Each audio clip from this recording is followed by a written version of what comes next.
Hola, ¿qué tal? Soy Pablo Gil y hoy quería hablaros de la guerra comercial y el impacto nuclear que esto puede tener en los mercados. Estamos ante una situación sin precedentes que además se complica excesivamente por la falta de continuidad en la forma en la que negocia Donald Trump.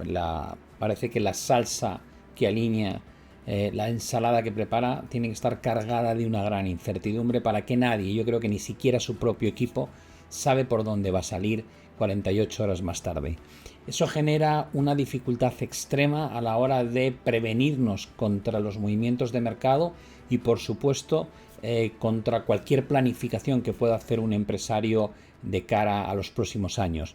En este vídeo os voy a enseñar cómo podría perder su posición hegemónica la bolsa estadounidense respecto a otras bolsas internacionales, cómo podría también costarle un precio altísimo en términos de la moneda refugio, que es el dólar, y cómo podría realmente descarrilar justamente uno de los objetivos que persigue, que es abaratar el coste de financiación del Tesoro estadounidense, que tiene ahora mismo la deuda sobre el PIB más grande de la historia de Estados Unidos. Por tanto, estamos ante un momento que es crucial, pero no quiero dejar fuera otros grandes elementos dentro de esta ecuación, como es China y la Unión Europea. Así que os voy a mostrar exactamente en qué situación llegan a esta guerra comercial y qué podría ocurrir en cada uno de los casos.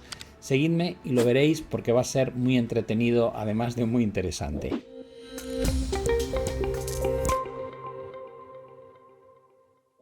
En primer lugar, tenemos que recordar que el comportamiento de los mercados intenta siempre anticipar lo que pueda pasar con el entorno económico. Aquí tenemos el comportamiento del MSCI ACWI, que es uno de los índices más globales que existen, aunque tienen un sesgo de peso enorme sobre activos estadounidenses.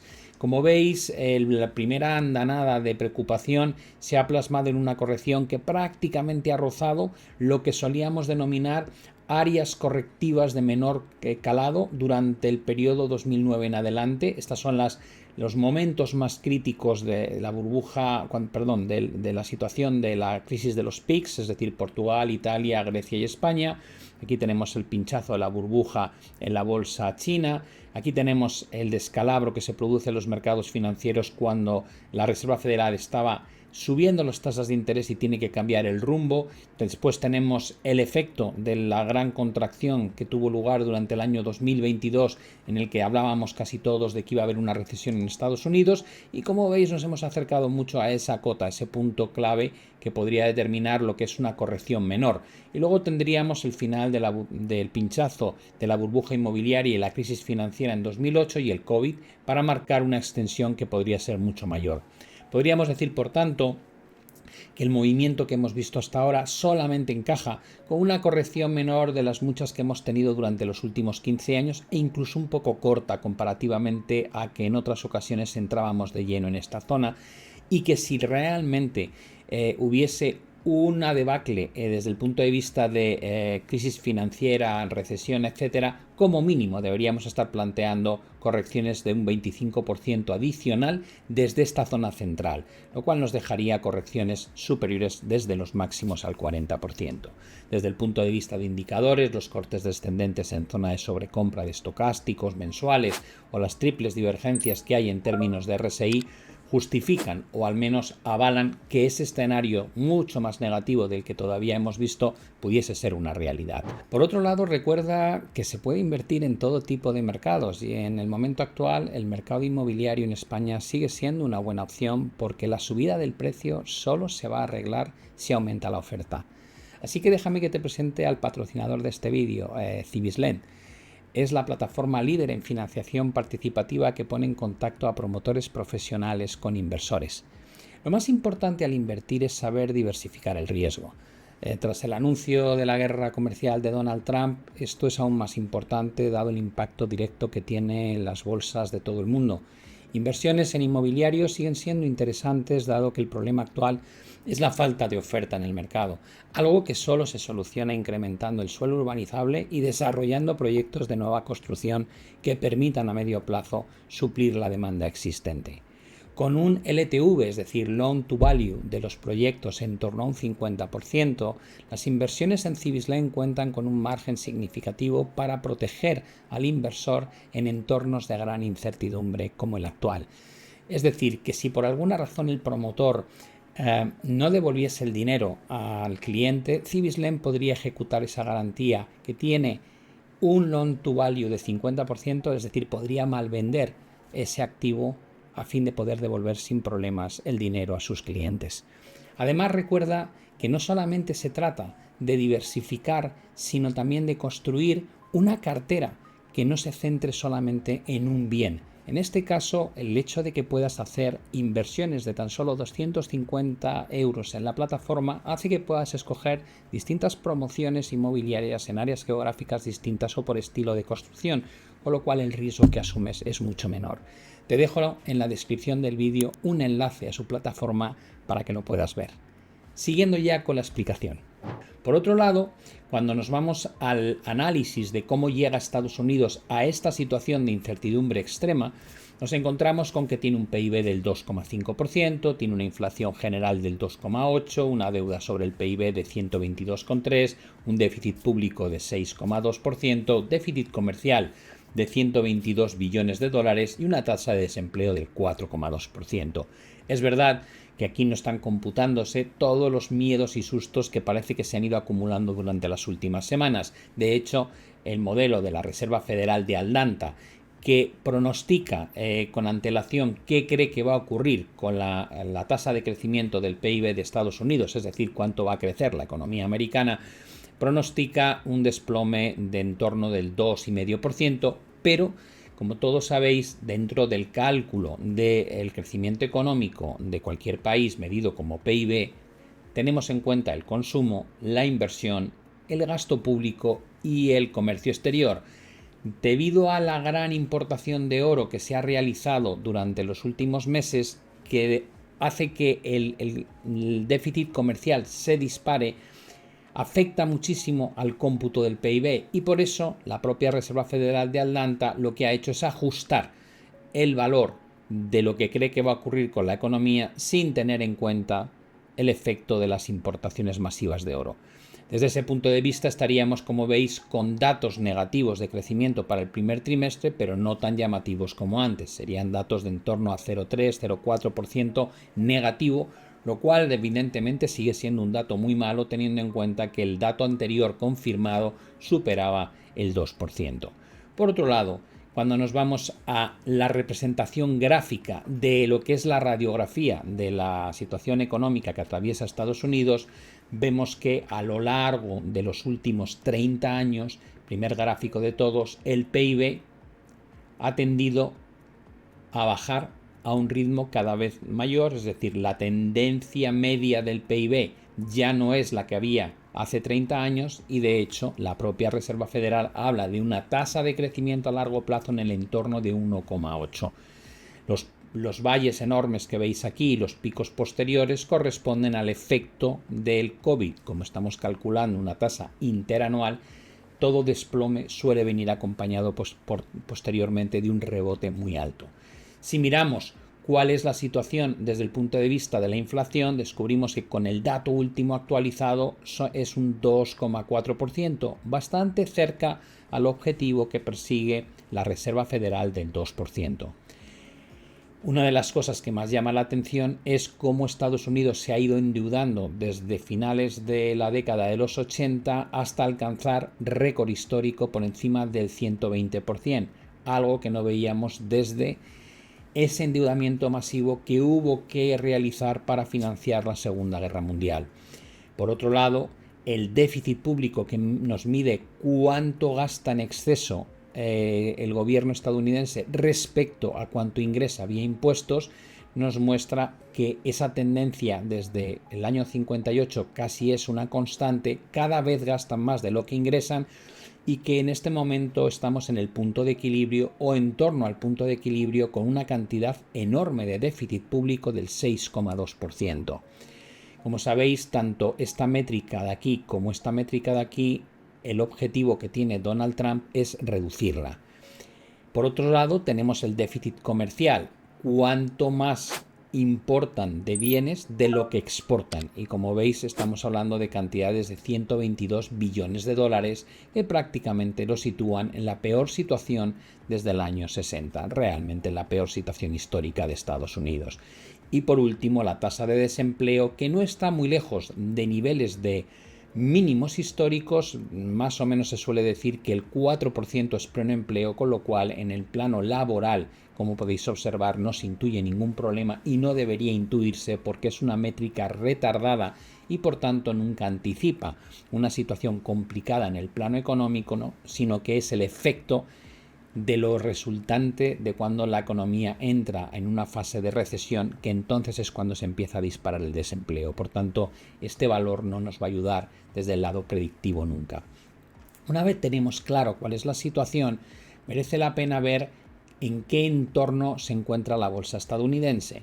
Y aquí vemos que la corrección que hemos tenido ha situado al S&P 500 relativamente cerca, por no decir casi al mismo nivel de lo que tuvimos en los máximos del año 2021.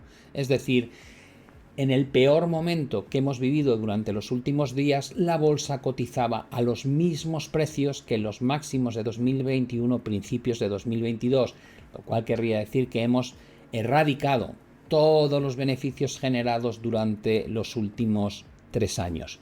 Por otro lado, las señales de los indicadores, al igual que veíamos antes, siguen siendo muy problemáticos, porque tenemos una señal de corte descendente en términos de estocástico mensual en zona de sobrecompra y una triple divergencia en términos de RSI, que implicaría volver a poner a prueba esa mínima corrección que ha tenido lugar a lo largo de la gran tendencia alcista que se inicia en 2009, pues desde los niveles actuales en torno a un 11%, y si hiciésemos un recorrido extremo hasta la base del canal hablaríamos de un 27%.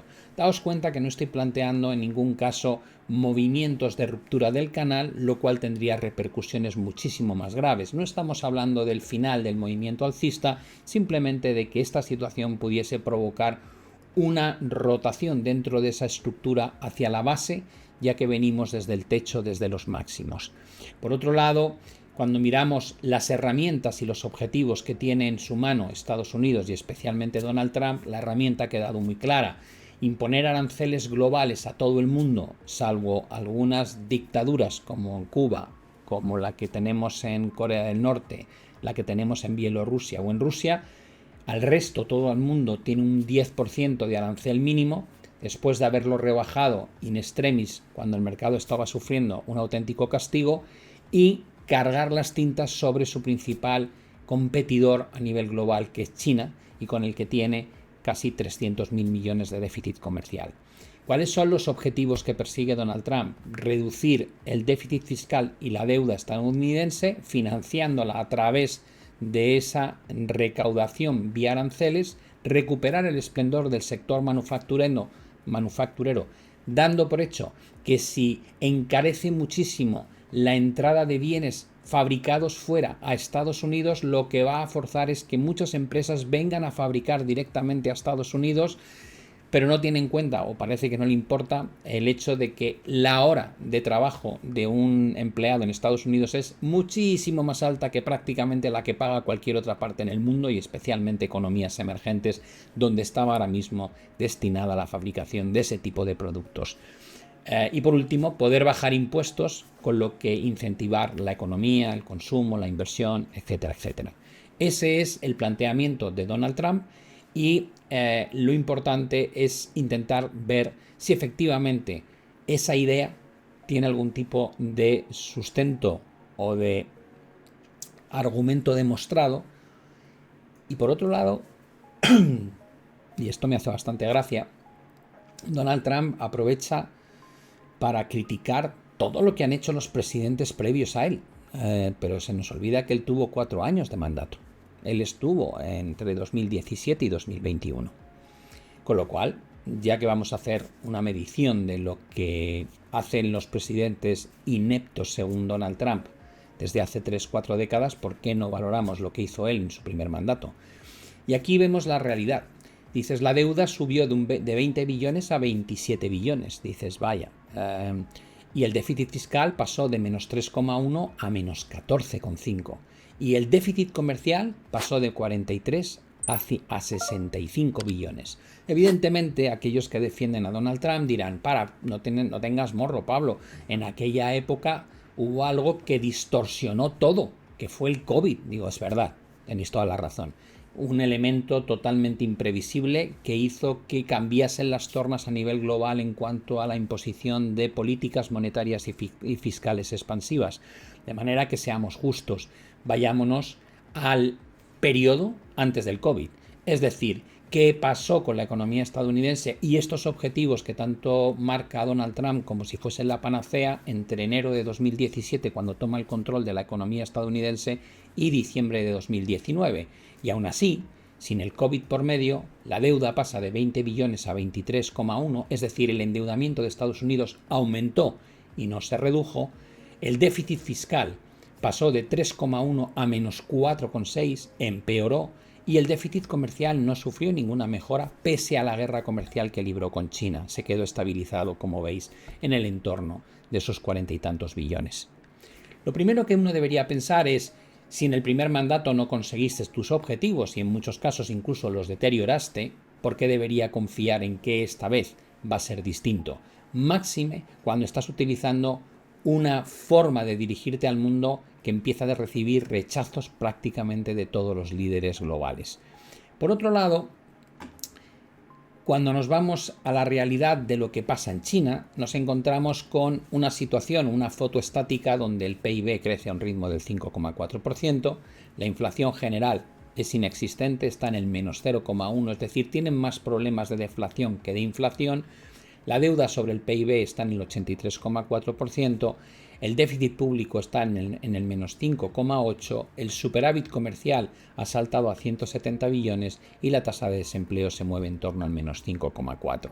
Si vemos una foto de esto para ver la evolución y la tendencia previa, vemos cómo China, a medida que han ido avanzando las últimas décadas, ya no crece a doble dígito como hacía antes, cada vez se convierte en una economía más desarrollada y los múltiplos de crecimiento tienden a corregirse. Para este año, Xi Jinping propone alcanzar un 5% de crecimiento económico, están de momento alineados con ese objetivo, pero no cabe duda que esta guerra comercial les va a afectar negativamente las tasas de crecimiento. Por otro lado, como decíamos antes, la inflación no es un problema. La tasa de menos 0,1 interanual lo sitúa muy lejos del objetivo que querría alcanzar el Banco Central de China del 2%. Eso les permite ser muy agresivos con políticas fiscales y monetarias. La deuda sobre el PIB es 83,4, aunque es verdad que si empezásemos a agregar deuda de gobiernos locales nos encontraríamos con cifras mucho más altas. El déficit público está en el menos 5,8 y aunque ha mejorado bastante después de alcanzar los suelos más agresivos para luchar contra el COVID, todavía muestra una tendencia muy fea y siguen siendo niveles de déficit muy elevados que además para compensar esta guerra arancelaria probablemente vuelvan a aumentarse en lugar de reducirse. Por el lado positivo tiene un superávit comercial gigantesco. Es muy probable que esta explosión que se ve aquí responda a la anticipación de ventas de productos de aquellos países que importan de China antes de que entrasen en vigor los aranceles, pero aún así la tendencia previa a esta guerra arancelaria, como veis, mostraba un superávit muy fuerte por parte de China y la tasa de desempleo, aunque ha repuntado desde 5 a 5,4, todavía sigue estando más o menos en el entorno de donde se ha movido durante los últimos años. Por otro lado, cuando miramos el comportamiento de la bolsa, y aquí se pueden utilizar muchas, pero yo siempre analizo el HSCI, que es Hang Seng China Enterprises Index, como podemos ver, la situación no es muy parecida a la bolsa americana, ni mucho menos. Realmente la bolsa china alcanzó su máximo histórico en 2008 y a partir de ahí, con la crisis que afectó al mundo entero, sufrió un varapalo inmenso y luego se ha movido en términos tendenciales, lo que llamaríamos en una fase de consolidación lateral, con una secuencia de máximos decreciente muy clara que además permiten unirlos, lo cual nos deja un techo previsto bastante bueno en el entorno de los 10.000 puntos. Los indicadores técnicos, aunque han avanzado y se dirigen hacia zonas de sobrecompra, no muestran ni cortes descendentes ni sobrecompra extrema, no hay divergencias en RSI ni ruptura de directrices, lo cual denota una estructura relativamente buena. Hace nada, cuando estábamos en el año 2024, en enero, se alcanzaban de nuevo los mínimos de 2022 y también los mínimos del 2008. Aquí la bolsa china estaba tremendamente barata.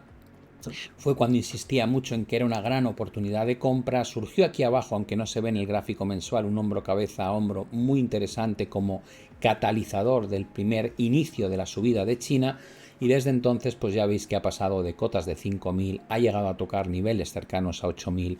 Estamos hablando de subidas muy grandes en términos porcentuales y a día de hoy se ha superado una zona pivote de mínimos y máximos que se ha vuelto a respetar en esta guerra comercial, al menos de momento, y el canal que une mínimos crecientes y máximos crecientes sigue intacto.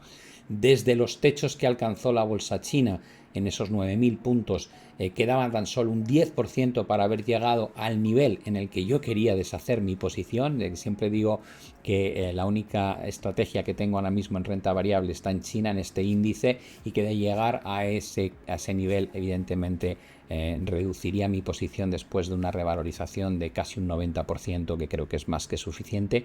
Pero ahora, teniendo en cuenta lo que ha ocurrido, volver a ese techo implica que todavía la bolsa china tendría que subir un 27%, teniendo en cuenta los niveles donde cotiza en este momento. Es decir, habría que recuperar todavía un terreno importante de lo que ha perdido y subir adicionalmente ese 10% que comentaba con anterioridad.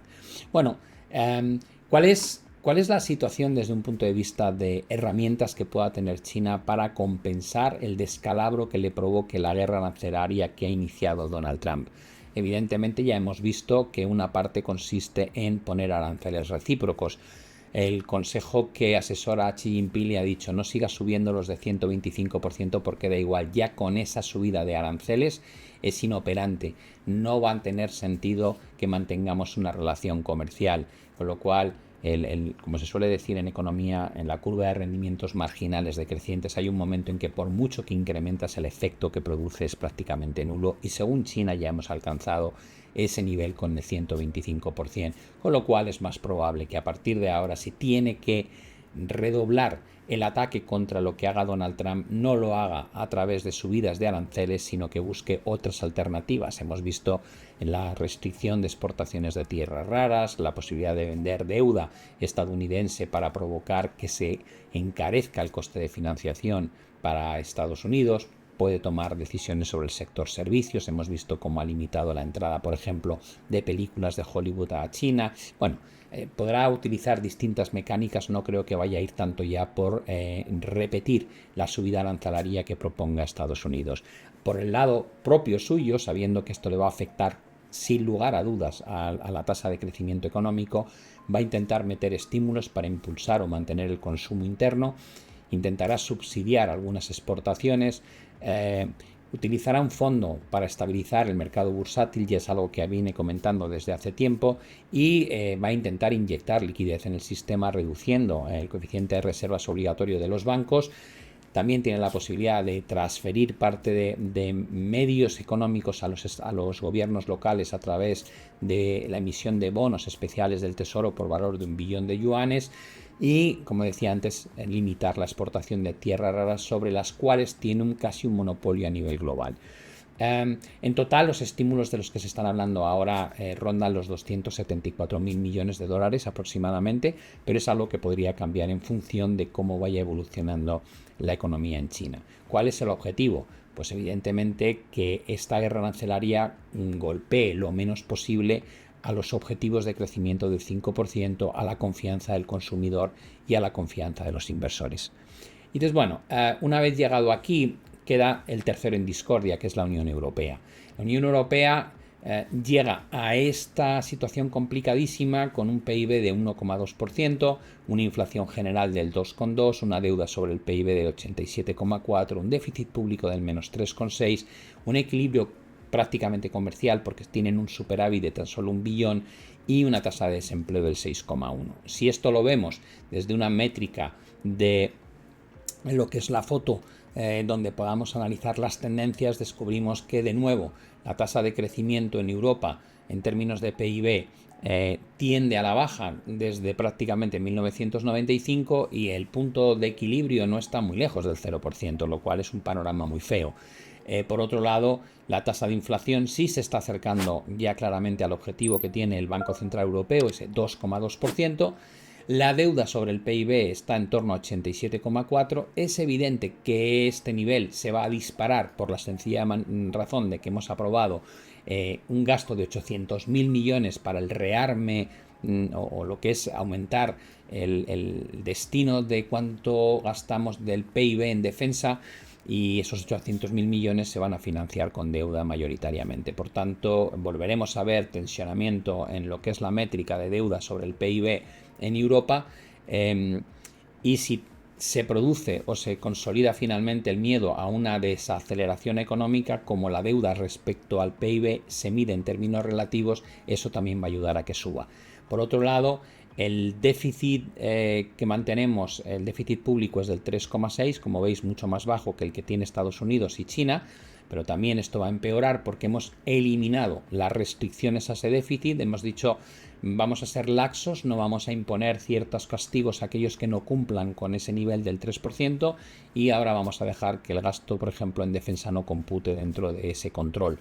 Por tanto, estas métricas que hasta ahora estaban muy bien se van a distorsionar en el lado negativo, y tenemos, como decimos, una situación comercial que más o menos muestra cierta estabilidad, es decir, ni superávit ni déficit, con variaciones, pero en general, como podéis observar desde el año 2000, los últimos 25 años, tampoco hemos visto un movimiento excesivamente grande en favor o en contra.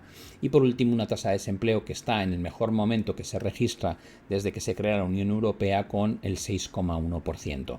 Y entonces, bueno, esta es la forma en la que llegamos desde el punto de vista de la foto macro, y ahora vamos a ver qué aspecto muestra uno de los índices más interesantes, como es el Eurostoxx 50, que está compuesto de las 50 compañías que más capitalizan en la zona euro. Y aquí nos encontramos con esta realidad. Los máximos alcanzados en el año 2000-2001 son los que hemos puesto a prueba hasta ahora, es decir, no hemos sido capaces de marcar nuevos máximos históricos en el gráfico que no tiene en cuenta dividendos, como he hecho exactamente igual con el HSCI chino o con la bolsa estadounidense SP500, con lo cual durante 25 años no hemos conseguido salir de este gran rango de consolidación lateral en el que llevamos metidos. Venimos de rechazar los máximos anteriores con señales muy similares a las que hemos detectado por el lado de Estados Unidos: cortes descendentes en zona de sobrecompra, ruptura de directrices, pero la estructura en cuña que ha desarrollado desde el año 2019 en adelante el Eurostoxx 50 no ha roto una zona crítica que está en 4.445 puntos y que representa los máximos de 2021 y 2023 y los mínimos en 2024 y prácticamente donde hemos llegado ahora. Si se llegase a romper esta zona de soporte, es cuando realmente empezaríamos a tener señales muy adversas de que el movimiento a la baja en la bolsa europea podría complicarse bastante más de lo inicialmente previsto. Vamos a hacer una alusión a una de las tesis de Donald Trump, ¿no? Reducir o eliminar el déficit comercial de Estados Unidos garantizará un mayor crecimiento económico, ¿no? Y entonces, ¿es verdad? Pues no necesariamente. ¿Cómo se puede argumentar que no necesariamente? Bueno, viendo qué ha pasado con el saldo por cuenta corriente en Alemania a lo largo de los últimos 30 y tantos años. Ese saldo por cuenta corriente no solamente tiene en cuenta el saldo comercial, es decir, el déficit comercial o superávit comercial de bienes, sino que también tiene en cuenta el saldo en servicios, sector servicios, esto que no computa Donald Trump nunca, pero que es donde tienen superávit, los ingresos primarios y las transferencias corrientes. Y dices, vale, ¿cuál es la conclusión? Bueno, pues que cuando Alemania tenía déficit por cuenta corriente, crecía, como veis, de esta manera, y ahora que tiene un gran superávit por cuenta corriente, está expresado en términos de PIB, es decir, estamos cerca de casi un 6% de superávit sobre el PIB, cuando antes tenía déficits del 1 y pico, 1,5 aproximadamente. Y dices, vale, ¿ha cambiado realmente la tasa de crecimiento a lo largo de los últimos 30 años porque tuviesen déficit o tuviesen superávit. Dices, no, de hecho casi me atrevería a decir que se crecía estructuralmente en la década de los 90 de forma más estable de lo que estamos viendo recientemente. Pero en cualquier caso, no parece que haya un cambio especialmente grande en la evolución del crecimiento de Alemania por tener superávit por cuenta corriente respecto a cuánto crecía cuando tenía déficit en esa métrica. Por tanto, la primera pregunta que uno se hace es, ¿realmente perseguir este objetivo tiene tanto sentido? ¿Cuáles son los riesgos? Porque claro, ya sabemos lo que persigue Donald Trump y qué promete a la ciudadanía que va a conseguir con ello. Pero ¿cuáles son los riesgos? Y aquí evidentemente los riesgos para mí son que está jugando con fuego. Me encanta saber vuestra opinión. Si a estas alturas no estáis de acuerdo, empezar a escribir en el chat, por favor, y me decís, no tienes ni idea, Pablo, o tienes toda la razón. Es algo que suele ocurrir, pero de verdad que lo leo con muchas ganas y me parece muy bien cuando no solamente decís estoy de acuerdo o no, sino que argumentáis el porqué, porque yo también aprendo de esa forma. ¿Cuáles son los riesgos? Los riesgos es que se produzca una pérdida de confianza sobre el mercado en activos de Estados Unidos. Dice, ¿cuáles son esos activos de Estados Unidos? Pues la bolsa, los bonos y el dólar. Y dices, vale, vamos a analizarlo. ¿Estás de acuerdo? ¿Qué me muestras aquí? El relativo del S&P 500 con respecto al MSCI ACWI. El MSCI ACWI es un ETF que refleja lo que es el comportamiento de la bolsa a nivel global. Lo que ocurre es que ese comportamiento o ese MSCI ACWI cada vez estaba menos diversificado porque el peso de Estados Unidos había ganado tanto terreno que al final casi el 70% del índice MSCI ACWI era el propio Estados Unidos. Aún así, nos sirve para el ejemplo. Desde el año 2009, Estados Unidos, medido como bolsa S&P 500, lo ha hecho muy bien respecto al MSCI ACWI y ahora empezamos a detectar estas señales preocupantes de una posible perforación o ruptura de la banda inferior. Todavía es un poco pronto para dar la voz de alarma, pero no cabe duda de que ese movimiento, como mínimo, le hace a uno subir la ceja, ¿no? Y decir, a ver si vamos a tener un problema y lo que pensábamos que era una realidad hegemónica imposible de cambiar, que era que Estados Unidos era el mejor sitio donde colocar el dinero cuando invertíamos en bolsa, se empieza a cambiar o empieza a no ser tan evidente. Para avalar esto, vamos a ver ciertos casos y dices, vale, la relación entre el S&P 500 y el Eurostoxx 50 desde 1988 en adelante, cualquiera que lleve 10, 12 años en la bolsa dirá, no, la bolsa americana siempre es la mejor. Digo, no, para. Entre 1988 y 2011 el comportamiento entre el S&P 500 y el Eurostoxx 50 era igual. De hecho, se pasaron 20 años donde a veces lo hacía uno un poco mejor, a veces lo hacía el otro. Pero todo este periodo de aquí no hay una hegemonía de la bolsa americana, ni muchísimo menos, sino que hay un empate. Y es a partir del año 2011 cuando se rompen estos techos y la bolsa americana se dispara en términos de comportamiento respecto a la bolsa europea. Curiosamente, es en ese periodo cuando la deuda de Estados Unidos pasa de ser del 60% sobre el PIB a 122%. Es decir, hay un momento, no quiere decir que este sea el único argumento, pero sí es importante tener en cuenta que cuando Estados Unidos abre el grifo del gasto público respecto a lo que hace Europa, su bolsa empieza a hacerlo increíblemente bien. Otro ejemplo es el comportamiento relativo entre el S&P 500 y el IBEX 35, la bolsa española. Y dices, vale, es que siempre lo ha hecho mejor el S&P 500. Digo, no, ¿qué va? Entre 1990 y 2010 lo hacía mejor el IBEX que el S&P 500. Es la estructura que mostraba claramente mínimos al alza y máximos al alza. Por tanto, aquí el IBEX lo estaba haciendo mejor que el S&P. Y son 20 años. A partir de 2010-2011, coincidiendo con lo que veíamos antes, se produce la ruptura de este suelo y a partir de ahí entramos en 13 años en los que el S&P 500 bate con creces al IBEX. Fijaos además la verticalidad de la caída. Ahora se ha roto esa directriz a favor del S&P con un movimiento explosivo a favor del IBEX que ha alcanzado el máximo anterior. Si empezásemos a romper este techo de 2,47, tendríamos mínimos crecientes a favor del IBEX y empezaríamos a consolidar una secuencia de máximos crecientes. Es decir, desde una perspectiva de price action, podríamos decir, o la acción del precio, es decir, mirando la estructura del gráfico, que la hegemonía de Estados Unidos respecto al IBEX se ha acabado, al menos de momento, y no es poco decir. Por otro lado, si me miro el comportamiento de la bolsa americana SP500 respecto a la bolsa china HSCI, ¿qué es lo que descubro?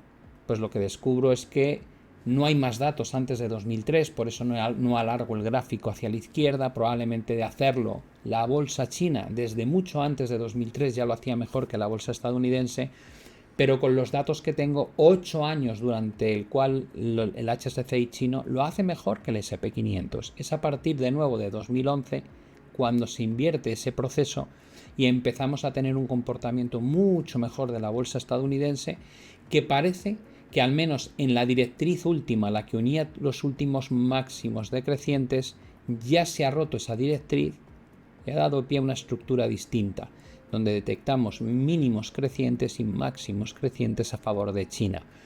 Evidentemente, nadie está hablando de cambiar la gran estructura de largo plazo, pero como explicaba a la gente que me sigue en la membresía de seminarios, es que simplemente venir de aquí abajo o desde los mínimos de 2024 aquí supone que la bolsa china lo va a hacer más de un 100% mejor que la bolsa estadounidense, y de eso ya hemos visto la mitad que ha ocurrido en tan solo año y medio. Por tanto, si se detecta un cambio de estructura contra el IBEX, un potencial inicio de cambio de estructura contra AGWI, una situación en el caso de Eurostoxx 50 que merece la pena vigilar de cerca, un posible cambio de estructura táctico contra China, y me gustaría recordar a la gente que entiendo que normalmente se centra en el corto plazo. Es de, cuando digo el corto plazo es, yo es que llevo 10 años en la bolsa y la bolsa estadounidense siempre es la mejor. Digo, vale, ya, pero es que hay que mirar la historia, porque como dice Ray Dalio, el momento más crítico para un inversor es cuando le toca vivir algo que nunca se ha dado en su vida. Si no se ha dado en tu vida, normalmente no le das ningún peso, no le das ninguna probabilidad a que ocurra. Cuando pasa, la disrupción es tan brutal que se puede llevar por delante el patrimonio de la gente. Por tanto, el estudio histórico de lo que ha pasado anteriormente nos abre los ojos a no ver solamente la realidad de lo que va a ocurrir en base a lo que ha pasado en los últimos años. Y este gráfico creo que habla por sí solo. Durante 40 años, el Nikkei japonés lo hizo mejor que el SP500 desde 1949 a 1990. Dices ya, si le hubieses preguntado aquí a cualquier inversor del mercado qué bolsa era la mejor a tener para el largo plazo, lo que te habría dicho, sin lugar a dudas, es la bolsa japonesa, porque llevaban casi 50 años disfrutando de una bolsa que se revalorizaba a un ritmo infinitamente mayor que cualquier otra, incluida la americana. A partir del año 91 se produce la ruptura de esta zona crítica de soporte que veis aquí, se rompe el canal a la baja y vemos 34 años consecutivos donde el SP500 lo hace mejor que el Nikkei. Es cierto que tras romperse esta directriz ya no se han vuelto a producir nuevos mínimos a la baja, estamos repitiendo los mínimos, pero sí debemos decir que los máximos tienen una concatenación descendente, lo cual quiere decir que hay presión vendedora en lo que gráficamente parece que es una estructura triangular, como un triángulo descendente. Mientras tengamos máximos descendentes y mínimos planos, podemos decir que la relación SP-Nikkei se ha estabilizado de forma lateral, pero todavía con sesgo favorable al SP, porque los máximos son a la baja, mientras que los mínimos están a un mismo nivel. En cualquier caso, fijaos cómo cambia el panorama de estos dos índices a lo largo de los últimos 75 años, y esto nos ayuda a recordar que las cosas pueden durar mucho, pero no duran para siempre. Por otro lado, que otro de los riesgos a los que hacía alusión más allá de la bolsa era el comportamiento de los bonos. ¿Por qué es tan importante? Es muy importante porque en el caso de Estados Unidos hemos dicho que la deuda que ha amasado, especialmente después de la crisis 2008, se ha disparado en término relativo al tamaño de la economía hasta máximos históricos. Estamos hablando de 121-122% de deuda sobre el PIB. Y dices, vale, ¿por qué afecta tanto el mercado de bonos al endeudamiento de Estados Unidos, digo, porque hay que pagar intereses sobre esa deuda. Esa deuda se está renovando de forma continua. Y esa deuda este año vence en 9 billones que va a haber que renovar con deuda nueva, con bonos nuevos que se van a emitir a un tipo de interés mucho más alto. Parte de esta deuda se emitió con tipos al 0% y ahora se van a emitir con tipos por encima del 4%, lo cual quiere decir que el coste de esa deuda en la que va a incurrir el gobierno, en este caso el Tesoro estadounidense, va a ser mucho más cara de lo que era antes. Eso hace que la factura del pago de intereses sobre la deuda cada vez sea mayor y ya supera el billón, 1,2 billones de dólares al año. Gasta más Estados Unidos en pagar la deuda en la que ha incurrido que lo que gasta en defensa, siendo la primera potencia militar del mundo. Esto nos da una idea del problema. ¿Por qué está obsesionado Donald Trump con reducir el coste de financiación y hacer que los bonos tengan una rentabilidad más baja? Recordad que la rentabilidad del bono es el precio que tiene que pagar el Tesoro por pedir prestado. El bono es un préstamo que pide el gobierno, emito un bono, pago un interés a cambio de que me deis vuestro dinero y por tanto la rentabilidad del bono es el precio que cuesta financiarse al Tesoro estadounidense. Actualmente estamos en torno a 121-122% de deuda sobre el PIB y alguien podría decir, bueno Pablo, pero ya estuvimos aquí en la década de los 40 cuando estábamos financiando la Segunda Guerra Mundial. Digo, ya, pero es que entonces pagabas por esa deuda 2,2 y ahora ya pagas el doble, 4,4. Es decir, te cuesta el doble financiar la deuda que tenías en aquel momento y ya estás un poco por encima de esa cota. Y dices, vale, os voy a dejar ver el gráfico entero, que se vea muy bien. Ahí tenéis el pico que se produce en el momento de la década de los 40. Aquí tenemos el momento actual. Y lo más preocupante es que nos hemos visto a lo largo de los años 80 en adelante, vemos cómo se va reduciendo el coste de financiación de forma continua, pero de una manera muy homogénea. A partir del periodo 1988 hasta 2021-2022, ahí veíamos la fluctuación de este precio por financiarse, moverse dentro de un canal descendente. Ahí se rompe. Esto coincide con las subidas de tasas de interés por parte de la Reserva Federal y ahora llevamos ya un tiempo, en torno a 2024 hasta ahora, donde nos hemos movido en rangos laterales. Parece una estructura triangular. Y dices, vale, ¿cuál es el peor escenario? El peor escenario es que esa estructura triangular se rompa al alza y eso genere movimientos por encima del 5% de coste. Porque con la cantidad de deuda que tiene Estados Unidos, si empieza a encarecerse esa financiación, puede haber un auténtico problema en el mercado, un problema de crédito severo. ¿Qué es lo más probable? Que la Reserva Federal salte a la palestra para evitar eso, cueste lo que cueste, porque podría colapsar la economía americana. Y dices, vale, ¿cómo salta a la palestra? ¿Qué va a hacer? Pues probablemente empezaría a hacer QE de nuevo, Quantitative Easing, que son los programas de estímulo monetario no convencional que consisten en generar dinero para comprar la deuda que emite el Tesoro. Básicamente lo que se hizo durante el COVID y lo que se hizo en 2009 para luchar contra la gran crisis financiera. ¿Cuál es el riesgo?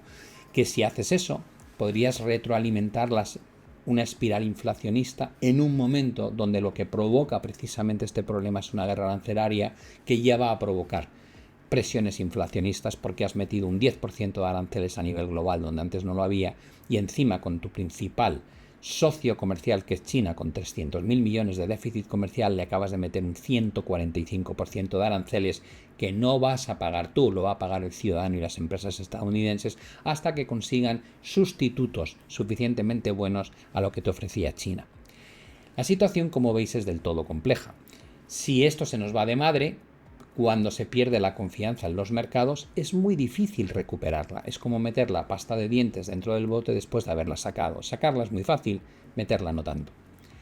Por otro lado, existe otro problema, y es que todo esto no solamente afecte a la credibilidad de Estados Unidos como hegemonía mundial y que se vea reflejado en la bolsa y en los bonos, sino que también tenga un impacto muy negativo en el dólar. El dólar es una moneda refugio en el mundo y es lo que permite a Estados Unidos mantener un nivel de endeudamiento de los más altos dentro de las economías desarrolladas. Cuando miramos el dólar index, a lo largo de 1960 en adelante, descubrimos que desde 2009, que es cuando acaba la gran crisis financiera, el dólar se ha estado apreciando de forma sistemática contra las principales divisas del mundo. El dólar index recoge el comportamiento del dólar contra las 6 principales divisas del mundo, donde el euro es la que más peso tiene, seguido luego evidentemente de otras divisas como el suizo, la libra, el yen, etc. Como podéis observar, el dólar se ha depreciado de forma drástica con esta guerra comercial y está atacando ahora la parte inferior de una estructura alcista que, si se rompe, pronosticaría movimientos hacia cotas mucho más bajas. Este canal en el que se ha movido el dólar coincide con un periodo en el que, como decía antes, la deuda del PIB en Estados Unidos o la deuda sobre el PIB en Estados Unidos ha pasado del 60% al 122%. Imaginaos si ahora se pierde la confianza en el dólar, simultáneamente a perder la confianza en la bolsa y la confianza en el mercado de deuda. Si eso pasase, estaríamos ante un escenario que no hemos vivido prácticamente nunca en nuestra generación, y es a lo que Ray Dalio hace referencia cuando dice: cuidado con dar por hecho que las cosas siempre van a ser dentro de lo que tú has, de la experiencia vital que has tenido, en este caso la experiencia vital hablando de mercados, porque muchas otras veces ves que esa experiencia vital tiene un periodo de duración X y cuando cambia es cuando se producen realmente las situaciones más complejas. ¿Cuál es la conclusión? La conclusión es que Trump considera que eliminar el déficit comercial vía imposición de aranceles permitirá reducir la deuda y el déficit fiscal. Además, cree que eso va a fomentar la resurrección del sector manufacturero en Estados Unidos y que va a traer más empleo y crecimiento económico a su país. Él le llama la nueva era de oro de Estados Unidos. Como hemos visto, el tener superávit por cuenta corriente no te garantiza esos resultados, evidentemente, y el sector manufacturero no es precisamente el sector donde tú tienes el mayor valor añadido en tu producción, sino en el sector servicios, con lo cual, ¿hasta qué punto eres competitivo con el salario que tienes que pagar a los empleados en Estados Unidos comparativamente a lo que se paga a la mano de obra en las economías emergentes? Y ¿hasta qué punto tienes el expertise? Porque lo has perdido respecto a otros países que se llevan dedicando al sector manufacturero de forma intensiva desde hace ya más de una década.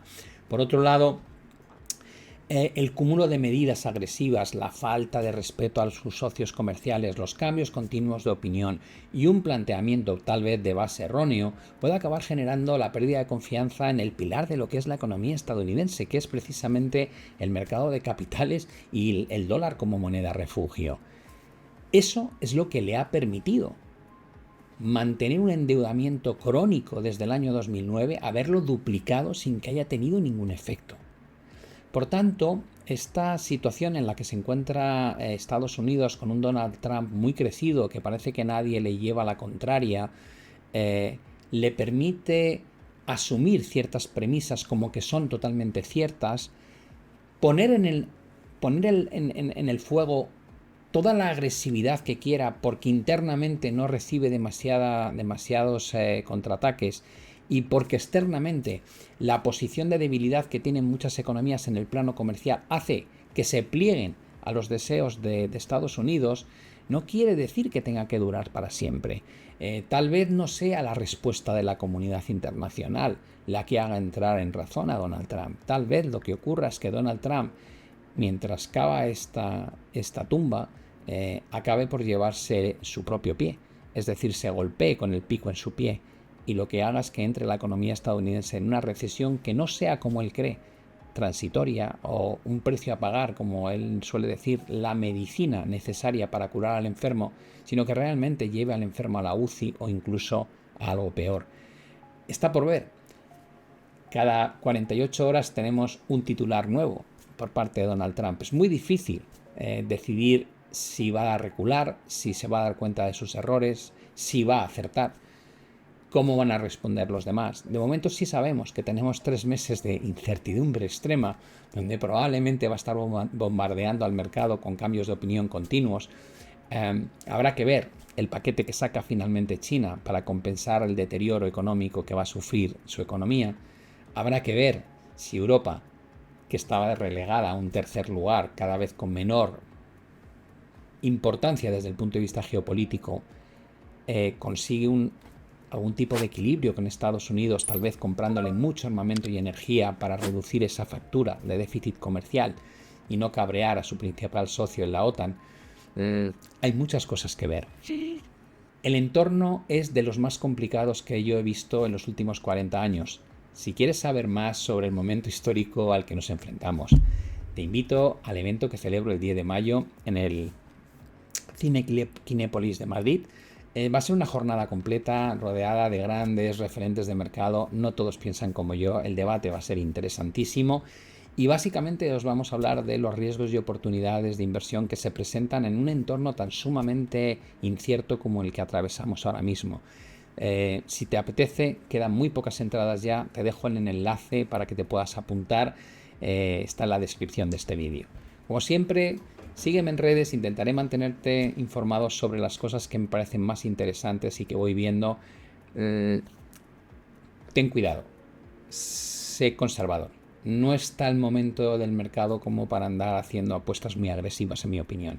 Suerte de todas formas con tus inversiones y nos vemos ya en la próxima emisión. Un saludo y hasta la vista.